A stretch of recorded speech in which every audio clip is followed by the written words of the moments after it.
Hello everyone, welcome to my channel. आज की video में हम क्लास 6 हिंदी विषय के सत्रांत परीक्षा अर्थात कि सेशन एंडिंग एग्जाम के क्वेश्चन पेपर को डिस्कस करने वाले हैं। ये करंट सेशन 2025-26 केंद्रीय विद्यालय संगठन का सैंपल पेपर है, जिसके लिए समय सीमा निर्धारित की गई है 2 घंटे 30 मिनट और इस पेपर का पूर्णांक होगा 60। तो चलिए जल्दी से सैंपल पेपर को डिस्कस करना शुरू करते हैं। तो सबसे पहले है पठन कौशल। अपठित गद्यांश, नीचे लिखे गद्यांश को पढ़कर प्रश्नों के उत्तर दें। ठीक है, नीचे एक गद्यांश दिया गया है, उसको आपने ध्यान से पढ़ना है, फिर प्रश्नों के उत्तर देना है। प्रसिद्ध वैज्ञानिक जगदीश चंद्र बसु का बचपन प्रकृति का अवलोकन करते हुए बीता। पेड़ पौधों जीव जंतुओं से प्रेम करते हुए उनकी शिक्षा आरंभ हुई। वे जीव विज्ञान, भौतिकी, वनस्पति विज्ञान तथा विज्ञान कथा लेखन में रुचि रखने वाले एक बहुविध व्यक्ति थे। उन्होंने सिद्ध किया कि पौधों का एक निश्चित जीवन चक्र प्रजनन प्रणाली होती है और वे अपने परिवेश के प्रति जागरूक होते हैं। इस प्रकार वे यह स्थापित करने वाले विश्व के पहले व्यक्ति थे कि पौधे किसी भी अन्य जीव रूप के समान होते हैं। विज्ञान जैसे विषय को भी वितरात्मक साहित्यिक स्वरूप प्रदान करने वाले जगदीश चंद्र बसु ने सर्वप्रथम रेडियो तरंगों द्वारा संचार स्थापित कर एक बड़ी वैज्ञानिक खोज की। अब यहाँ पे कुछ प्रश्न दिए गए हैं। पहला प्रश्न है, जगदीश चंद्र बसु किस विषय में रुचि रखने वाले बहुविध व्यक्ति थे? उत्तर है ऑप्शन ख, जीव विज्ञान, भौतिकी, वनस्पति विज्ञान में। ठीक है, दूसरा प्रश्न होने वाला है, बसु ने किस बात को सिद्ध किया? तो उन्होंने सिद्ध किया कि पौधों का भी जीवन चक्र और प्रजनन प्रणाली होती है। तीसरा है, जगदीश चंद्र बसु ने सर्वप्रथम किसके द्वारा संचार स्थापित किया? उत्तर है रेडियो तरंगों द्वारा। ठीक है, अगला प्रश्न है, गद्यांश से कोई एक संज्ञा लिखिए। तो आप कोई भी एक संज्ञा लिख सकते हैं। तो संज्ञा हो गया जगदीश चंद्र बसु, प्रकृति, पेड़ पौधे, इनमें से कोई भी आप लिख सकते हैं। ठीक है, अगला प्रश्न है, प्रेम शब्द का विलोम लिखिए। तो प्रेम का विलोम होता है नफरत। चलिए इन सब के उत्तर लिख लेते हैं। पहले ये देखिए, गद्यांश से कोई एक संज्ञा लिखिए, वैज्ञानिक या फिर प्रकृति। प्रेम शब्द का विलोम शब्द लिखिए, घृणा या द्वेष या नफरत, कुछ भी आप लिख सकते हैं। अगला प्रश्न है, निम्नलिखित काव्यांश को पढ़कर प्रश्नों के उत्तर दें। काव्यांश है, गिरता न कभी चेतक तन पर राणा प्रताप का कोरा था, वह दौड़ रहा अरि मस्तक पर या आसमान का घोरा था, जो तनिक हवा से बाग हिली लेकर सवार उड़ जाता था, राणा की पुतली फिरी नहीं तब तक चेतक मुड़ जाता था। कौशल दिखलाया चालों में, उड़ गया भयानक भालों में, निर्भीक गया वह ढालों में, सरपट दौड़ा कर बालों में। प्रश्न है, यह काव्यांश किसके बारे में है? तो यह काव्यांश चेतक और राणा प्रताप के बारे में है। तो ख उत्तर इसका सही हो गया। अगला प्रश्न है, चेतक कैसा घोड़ा था? तो चेतक साहसी और तेज घोड़ा था। अगला प्रश्न है, सरपट शब्द का अर्थ है, सरपट मीन्स बहुत ही तेज गति से। ठीक है, ख इसका उत्तर सही है। यह काव्यांश किस कविता से ली गई है? तो यह काव्यांश चेतक की वीरता कविता से ली गई है। उत्तर हो जाएगा चेतक की वीरता। अगला प्रश्न है, निर्भीक शब्द का विलोम लिखिए। तो निर्भीक का विलोम होता है डरपोक। उत्तर लिखेंगे भयभीत या डरपोक। अगला प्रश्न है, पठित गद्यांश को पढ़कर प्रश्नों के उत्तर दीजिए। एक दिन नए फैशन वालों को सूझी कि आपस में हॉकी का खेल हो जाए। यह प्रस्ताव हॉकी के मंझे हुए खिलाड़ियों ने पेश किया। यह भी तो आखिर एक विद्या है, इसे क्यों छिपा रखें? संभव है कुछ हाथों की सफाई ही काम कर जाए। चलिए तय हो गया, फील्ड बन गई, खेल शुरू हो गया और गेंद किसी दफ्तर के प्रैक्टिस की तरह ठोकरें खाने लगी। रियासत देवगढ़ में यह खेल बिल्कुल निराली बात थी। पढ़े लिखे भले मानुस लोग शतरंज और ताश को जैसे गंभीर खेल खेलते थे। दौड़ कूद के खेल बच्चों के खेल समझे जाते थे। ठीक है, ये था गद्यांश। अब नीचे कुछ प्रश्न दिए गए, वो देख लेते हैं। प्रश्न है, नए फैशन वालों को किस खेल का विचार आया? उत्तर हो जाएगा ख, हॉकी। दूसरा प्रश्न है, रियासत देवगढ़ में हॉकी खेलना कैसा माना जाता था? तो ये निराली बात थी। ठीक है, ख उत्तर इसका भी सही है। अगला प्रश्न है, पढ़े लिखे लोग कौन सा खेल खेलते थे? तो उत्तर लिखेंगे पढ़े लिखे लोग शतरंज और ताश खेलते थे। ठीक है, अगला प्रश्न है, गद्यांश से कोई एक संज्ञा लिखिए।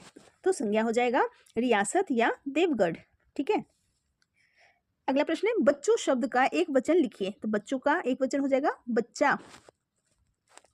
प्रश्न है काव्यांश पढ़कर प्रश्नों के उत्तर दीजिए। सुबह सुबह जब सूरज निकले नई किरणें साथ लाए, चिड़िया गाए मीठे गीत, फूल भी हंसकर मुस्काए, मेहनत करने वाला बच्चा हर दिन आगे बढ़ जाए, सच बोले अच्छा काम करे।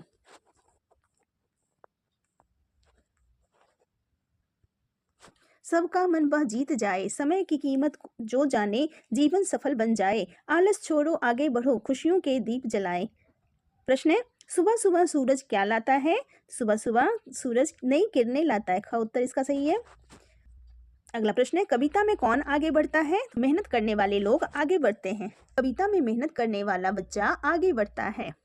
तीसरा प्रश्न है कविता का मुख्य संदेश क्या है। तो कविता का मुख्य संदेश मेहनत, सच्चाई और समय का महत्व है। ठीक है, ग उत्तर इसका सही है। अगला प्रश्न है काव्यांश का कोई एक विशेषण लिखिए। विशेषण अर्थात जो किसी चीज की विशेषता को बताता है। ठीक है, तो विशेषण हो जाएगा नई, मीठे, अच्छा। ठीक है, इनमें से कोई आपने एक लिखना है। अगला प्रश्न है खुशियों शब्द का एक वचन लिखिए। तो खुशियों का एक वचन हो जाएगा खुशी।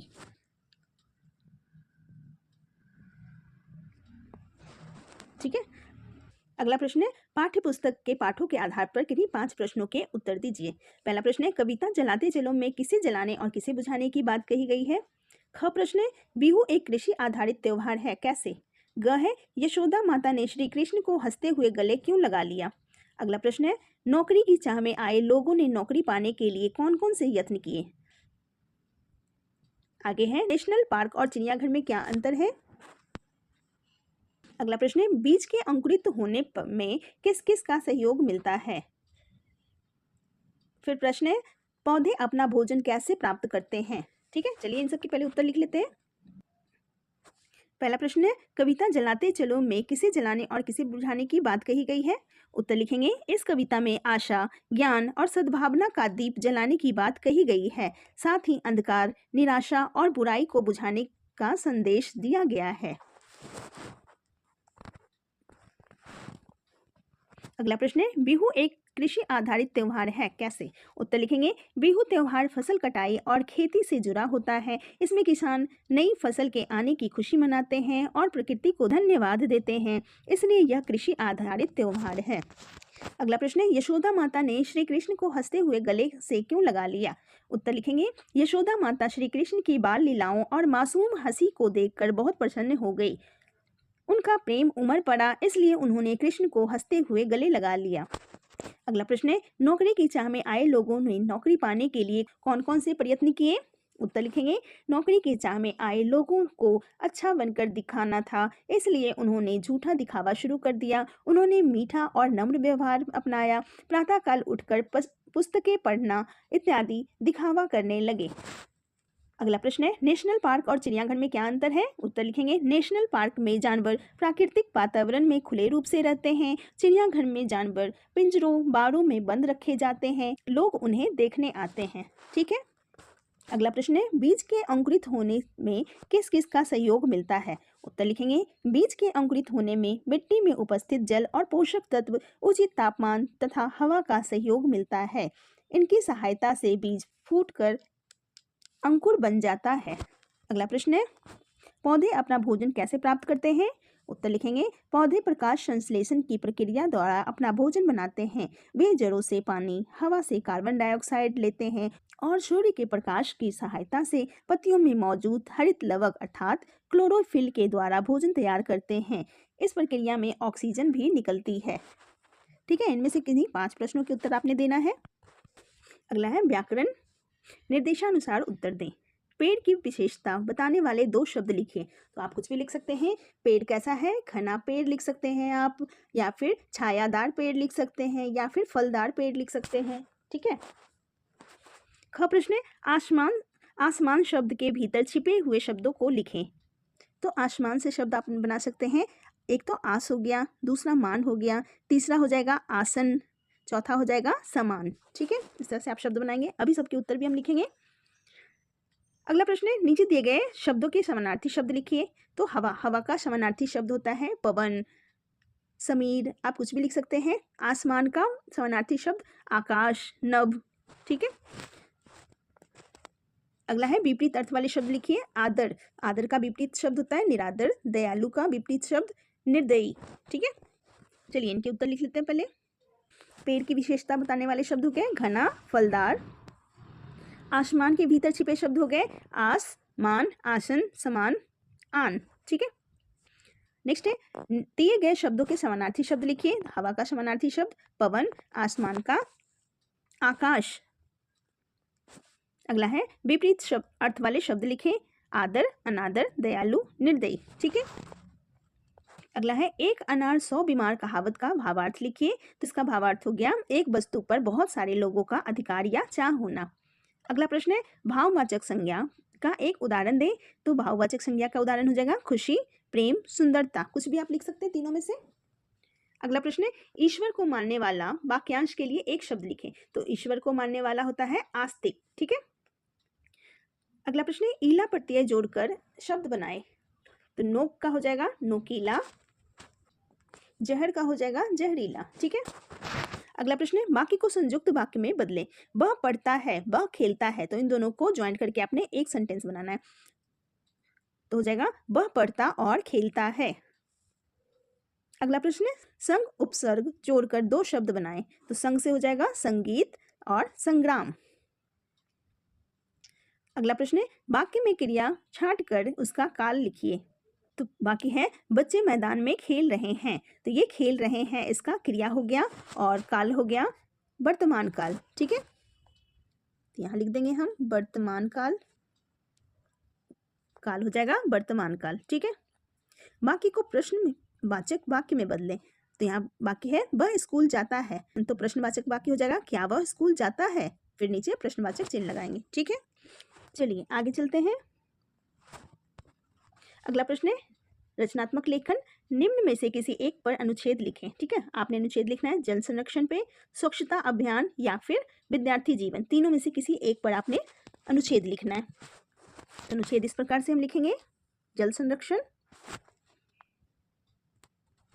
जल जीवन का सबसे महत्वपूर्ण संसाधन है। बिना पानी के मनुष्य, पशु और पौधे कोई भी जीवित नहीं रह सकता। आज बढ़ती जनसंख्या और जल के अधिक उपयोग के कारण कई जगह पानी की कमी हो रही है। हमें पानी का सही उपयोग करना चाहिए, नल खुला नहीं छोड़ना चाहिए और टंकी भरने पर मोटर बंद कर देना चाहिए। वर्षा जल को संग्रह करके भी पानी बचाया जा सकता है। खेतों में भी पानी की बर्बादी रोकनी चाहिए। यदि हम आज पानी बचाएंगे तो आने वाली पीढ़ियों को भी पर्याप्त जल मिलेगा। ठीक है, अगला है स्वच्छता अभियान। स्वच्छता हमारे जीवन का बहुत जरूरी भाग है। गंदगी से बीमारियां फैलती है और वातावरण भी खराब होता है। इसलिए स्वच्छता अभियान का उद्देश्य लोगों को साफ सफाई के प्रति जागरूक करना है। हमें अपने घर, स्कूल और आसपास सफाई रखनी चाहिए। कूड़ा हमेशा डस्टबिन में डालना चाहिए और प्लास्टिक का कम उपयोग करना चाहिए। शौचालय का प्रयोग करना चाहिए और खुले में कचरा नहीं फेंकना चाहिए। यदि हर व्यक्ति स्वच्छता का ध्यान रखे तो हमारा देश सुंदर और स्वस्थ बन सकता है। स्वच्छ भारत अभियान इसी दिशा में एक अच्छा प्रयास है। ठीक है, इस तरह से लिखेंगे। अगला है विद्यार्थी जीवन। विद्यार्थी जीवन मनुष्य के जीवन का सबसे महत्वपूर्ण समय होता है। इसी समय अच्छे संस्कार और अच्छी आदतें बनती हैं। विद्यार्थी को समय का महत्व समझना चाहिए और नियमित रूप से पढ़ाई करनी चाहिए। उसे मेहनत, अनुशासन और सच्चाई का पालन करना चाहिए। साथ ही खेल कूद और व्यायाम भी जरूरी है, जिससे शरीर स्वस्थ रहता है। विद्यार्थियों को अपने माता पिता और शिक्षकों का सम्मान करना चाहिए। मोबाइल और टीवी का अधिक उपयोग नहीं करना चाहिए। जो विद्यार्थी अपने जीवन में परिश्रम करता है वही आगे चलकर सफल और अच्छा नागरिक बनता है। ठीक है, इस तरह से आप लिखेंगे। अगला प्रश्न है आप अपने मित्र या सहेली को जन्मदिन की बधाई देते हुए पत्र लिखें अथवा अपने विद्यालय के वार्षिक पुरस्कार वितरण समारोह का वर्णन करते हुए अपने मित्र को एक पत्र लिखें। ठीक है, तो इस तरह से पत्र लिखेंगे। पहले हम जन्मदिन की बधाई पत्र लिखते हैं। सबसे पहले हम लिखेंगे गृह संख्या 24 शांति नगर भोपाल मध्य प्रदेश। जो भी आपका एड्रेस है वो आप लिखेंगे। फिर दिनांक लिखेंगे, जिस दिन आप ये पत्र लिख रहे हैं उस दिन का डेट डालेंगे। प्रिय मित्र अमित, सप्रेम नमस्कार। मैं आशा करता हूँ या करती हूँ कि तुम स्वस्थ हो और प्रसन्न हो। तुम्हारे जन्मदिन के शुभ अवसर पर मैं तुम्हें ढेर सारी शुभकामनाएं देता हूँ या देती हूँ। ईश्वर से प्रार्थना है कि तुम्हारा जीवन सुख, स्वास्थ्य और सफलता से भरा हो। तुम मेरे हमेशा मेहनती और सच्चे मित्र रहे हो। मुझे उम्मीद है कि तुम आगे भी ऐसे ही अच्छे कार्य करते रहोगे और अपने माता पिता का नाम रोशन करोगे। जल्द ही तुमसे मिलने की इच्छा है। अपने जन्मदिन की पार्टी में जरूर बुलाना। तुम्हारा मित्र राहुल। ठीक है, इस तरह से आप लिखेंगे। अगला प्रश्न है, अपने विद्यालय के वार्षिक पुरस्कार वितरण समारोह का वर्णन करते हुए अपने मित्र को पत्र लिखें। तो इस तरह से हम लिखेंगे, कक्षा 6 केंद्रीय विद्यालय, फिर अपने शहर का नाम यहाँ लिखना है, दिनांक जिस दिन को आप ये पत्र लिख रहे हैं उस दिन का डेट डालना है। प्रिय मित्र रोहन, सब प्रेम नमस्कार। मैं आशा करता हूँ या करती हूँ कि तुम कुशल हो। मैं तुम्हें अपने विद्यालय में हुए वार्षिक पुरस्कार वितरण समारोह के बारे में बताना चाहता हूँ या चाहती हूँ। यह समारोह विद्यालय के प्रांगण में बहुत धूमधाम से आयोजित किया गया। समारोह में मुख्य अतिथि के रूप में एक अधिकारी आए थे। कार्यक्रम की शुरुआत दीप प्रज्वलन और स्वागत गीत से हुई। इसके बाद छात्रों ने नृत्य, गीत और नाटक प्रस्तुत किए। फिर मेधावी छात्रों को पुरस्कार दिए गए। मुझे भी अच्छे अंकों के लिए पुरस्कार मिला, जिसे पाकर मैं बहुत खुश हुआ या हुई। यह कार्यक्रम बहुत यादगार रहा। तुम होते तो और अच्छा लगता। तुम्हारा मित्र अंकित। ठीक है, इस तरह से आप पत्र लिखेंगे। अगला प्रश्न है, संवाद लेखन या सूचना लेखन। निम्न में से किसी एक विषय पर लिखें। क है, दो मित्रों के बीच स्वच्छता पर संवाद लिखें अथवा अपनी पसंद के किसी एक विषय पर चित्रात्मक सूचना तैयार कीजिए। ठीक है, आपने पोस्टर तैयार करना है। विषय होगा आपका विद्यालय या फिर आपके जीवन का कोई एक विशेष दिवस। इन दोनों में से किसी एक पर आपने पोस्टर बनाना है। ठीक है, तो पहले हम दो मित्रों के बीच स्वच्छता पर संवाद कर लेते हैं। दो मित्र होंगे, रवि और मोहित। ठीक है, रवि बोलेगा, नमस्ते मोहित, तुम स्कूल में झाड़ू क्यों लगा रहे हो? मोहित, नमस्ते रवि, आज हमारे स्कूल में स्वच्छता अभियान चल रहा है। फिर रवि बोलेगा, स्वच्छता अभियान क्यों जरूरी है? मोहित बोलेगा, क्योंकि गंदगी से बीमारी फैलती है और वातावरण खराब होता है। फिर रवि, सही कहा, हमें कूड़ा हमेशा डस्टबिन में डालना चाहिए। फिर मोहित बोलेगा, हाँ, और प्लास्टिक का कम उपयोग करना चाहिए। हमें अपने घर और स्कूल के आसपास सफाई रखनी चाहिए। फिर मोहित बोलेगा, बिल्कुल, स्वच्छता से हमारा स्वास्थ्य अच्छा रहता है। फिर रवि बोलेगा, चलो आज से हम सब स्वच्छता का ध्यान रखेंगे। मोहित, हाँ, और दूसरों को भी साफ रखने की प्रेरणा देंगे। ठीक है, इस तरह से आप दो मित्रों के बीच संवाद लिखेंगे। या तो आप ये लिखेंगे, अपनी पसंद के किसी एक विषय पर चित्रात्मक सूचना तैयार कीजिए। आपका विद्यालय या आपके जीवन का कोई विशेष दिवस। तो आप अपने जन्मदिन के इनविटेशन का पोस्टर तैयार कर सकते हैं। ये देखिए, इस तरह से आप अपने जन्मदिन का पोस्टर तैयार कर सकते हैं। ऊपर लिखेंगे जन्मदिन समारोह, फिर किस दिन आपका जन्मदिन की पार्टी होगी वो आपने लिखना है, फिर समय लिखना है, फिर स्थान लिखना है, किस जगह पे आपकी पार्टी होनी है। ठीक है, फिर कार्यक्रम इस तरह से आप लिखेंगे, केक काटना, संगीत व खेल, नाश्ता, उपहार वितरण। फिर आगे लिखेंगे, आप सभी सादर आमंत्रित हैं, आइए मेरे साथ खुशियाँ बांटिए। ठीक है, फिर नीचे लिखेंगे आमंत्रक आपका नाम। ठीक है, इस तरह से आप लिखेंगे। ठीक है स्टूडेंट्स, आई होप ये सैम्पल पेपर आपके लिए काफ़ी हेल्पफुल रहेगा। मिलते हैं फिर नेक्स्ट वीडियो के साथ। Thank you so much.